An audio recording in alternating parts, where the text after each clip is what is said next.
It's trip week. We're going on some trips. Let's get started.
So the first place that I went to is Harajuku, and Harajuku is home to Japan's most popular teenage culture and fashion. You've probably, even if you don't know anything about Japan, you've probably have heard of Harajuku fashion before.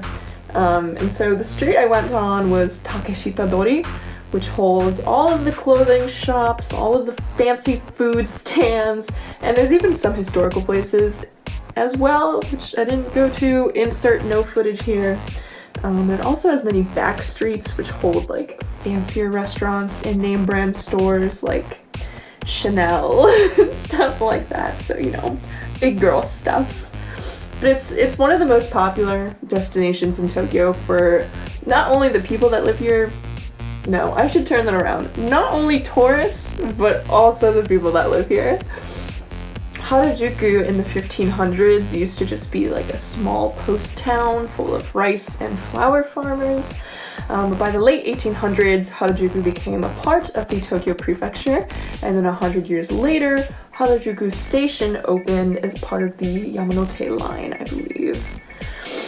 And then by the late 1900s, Harajuku finally became the fashion-obsessed experience that it is today, so full of animal cafes and people dressing up on the street and super cute ice cream, which was definitely the best part of the day.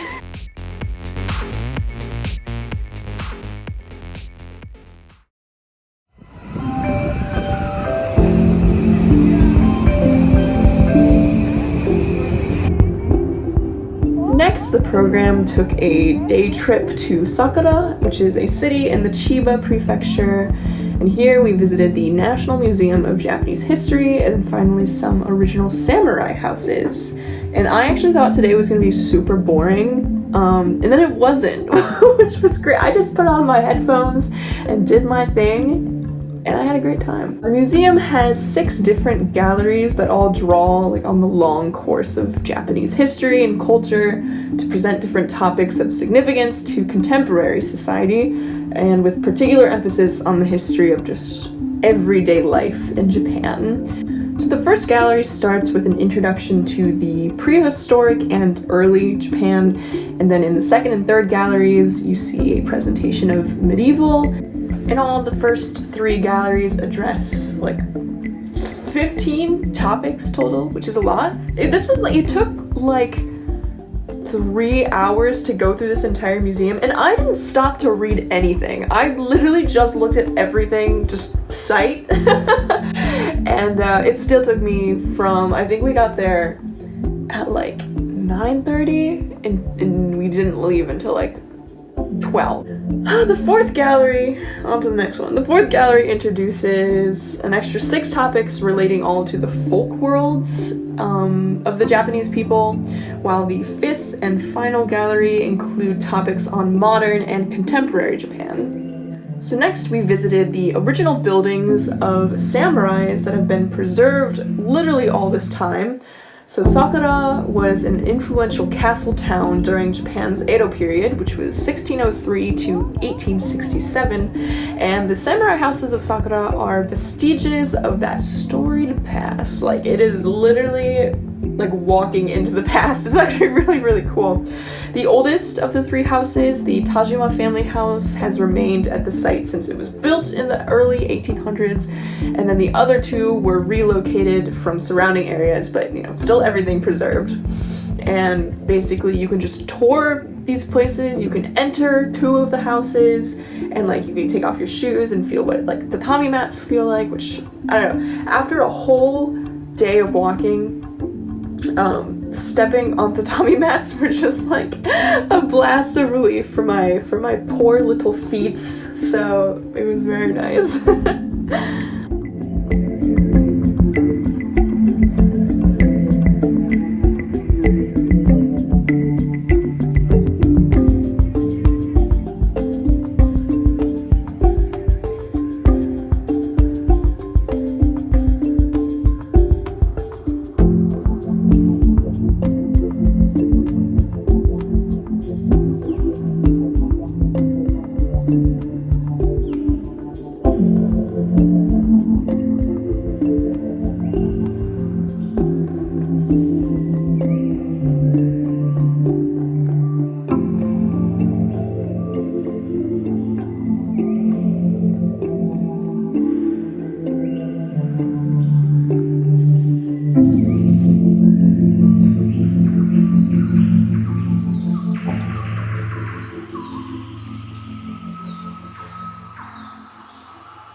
And then finally, we took a trip to Kamakura, which is a coastal town in the Kanagawa prefecture, about an hour south of Tokyo. It wasn't a bad train ride, but also just slept the entire time, so maybe don't ask me.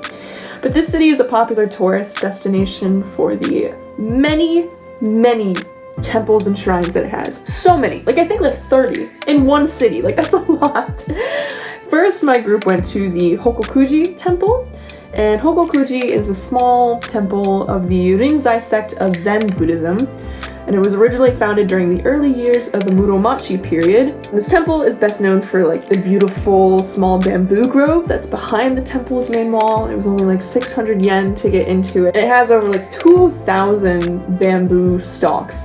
Bamboo is so tall, like up to the sky, and the sound it makes when it like hits each other, it's just like a beautiful wind chime. Sometimes when they rub against each other though, it like creaks really loud and it sounds like your house is falling apart, but other than that, it's great.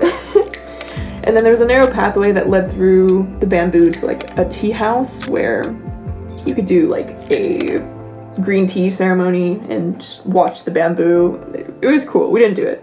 But also behind the temple, there was a bunch of like caves carved into the hillsides, which are believed to hold the ashes of some of the later Ashikaga lords. So, say what you will about that.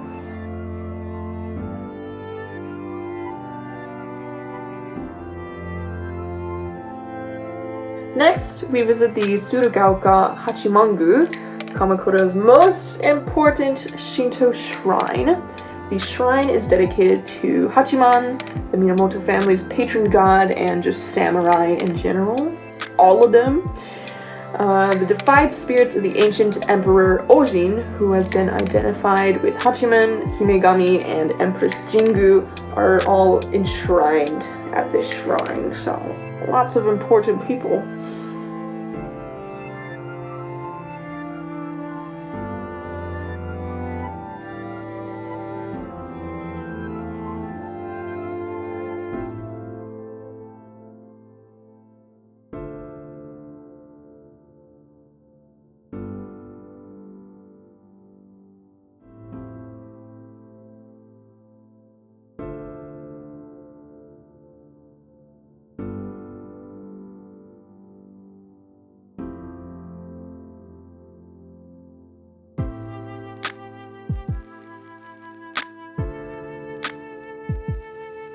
Finally, we visited the Great Buddha of Kamakura.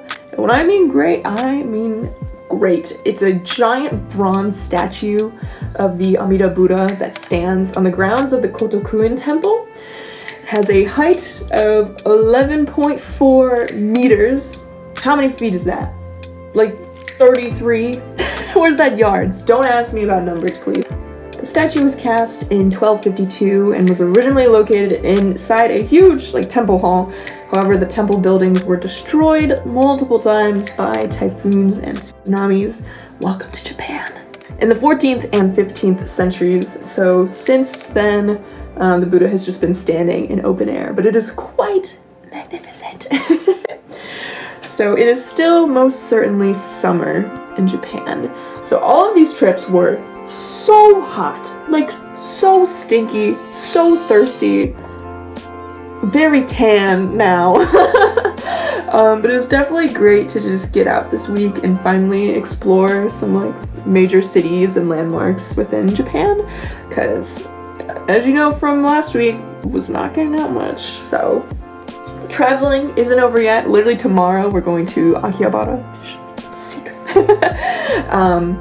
But so you still get to see some more great places in other videos.